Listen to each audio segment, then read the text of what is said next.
Heath and Skolnick here for 5 on the floor with Alex Toledo behind us. The Miami Heat win tonight. Scored a lot of points, had to score a lot of points because Seth Curry made about 30 consecutive shots. Not Steph Curry, Seth Curry. He's basically made his whole career against the Miami Heat. But the Heat survived. It's a huge win under the circumstances. The way the Miami Heat have played against poor teams lately, to beat a good Dallas team. I know Luka wasn't great tonight after his 21st birthday, but to do it with a lot of the things that they did early in the season. They didn't turn the ball over as much as they did early in the year, but they made a lot of three-point shots tonight. Jimmy Butler was aggressive. Duncan Robinson made threes. And a really big performance, Alex, from Kelly Olynyk, who hasn't had this kind of game all year. Had 9 assists and played a great floor game. I mean, yeah, it was great to see Kelly back in that role. Like I said before, he has great ball skills for a big man. I think he's more than just a stretch 5. It's good to see him using that role. But yeah, like Seth Curry took over Luka's powers and just killed the Heat tonight. And, you know, who knew he was better than his brother? But no, seriously, like, the fact that they were able to stop this Mavericks run, go on their own run in the fourth quarter has been completely unlike everything else we've seen over the past couple of weeks here at home. And, you know, it's a very good team. The Mavericks aren't a championship contender, but they're a legit playoff team. They're the #1 offense in the league, and that's without Seth Curry dropping 28. So to withstand that and those runs they win at the end and just finally hold it down for once, I feel like that's going to be big for the team. Yeah, to me, it's what you said. They settled themselves. You knew the run was coming. The Mavericks took the lead towards the end of the third quarter.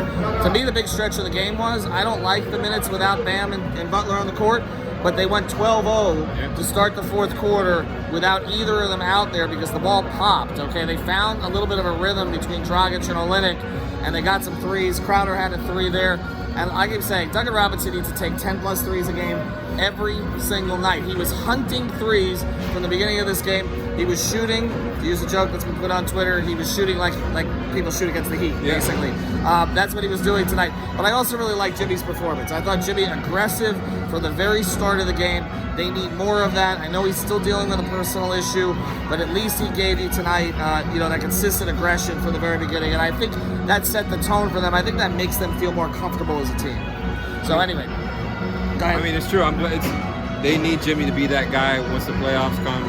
They've been better with him as a facilitator with the whole team striving, but to see Jimmy go out there and actually muscle up guys who are smaller than him, that's where he really gets the easy buckets, right outside of getting the free throw attempts.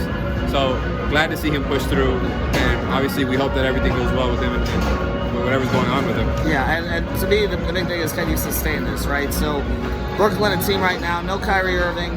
This team is probably going to finish 7th or 8th in the Eastern Conference just because there's no other teams to finish there.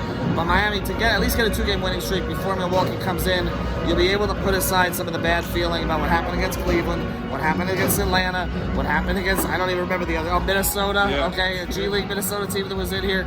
To get a couple of wins here, I think you'd feel better about it, particularly the way that they did it, moving the ball, not turning it over, shooting the ball well. The defense, we'll see, but there were moments. Iguodala had a moment tonight. Yeah. Crowder had a few moments, and then Bam at the end did something that no other big in the league can do, guarding the perimeter. Kelly was playing good D. And Kelly played good defense too. So they did enough to overcome Seth Curry going absolutely supernova against him. The Heat win, get back on the winning track. That's 37 wins on the year. Pretty close to that over-under of 43. They're closing in on it. Ethan Skolnick, Alex Toledo.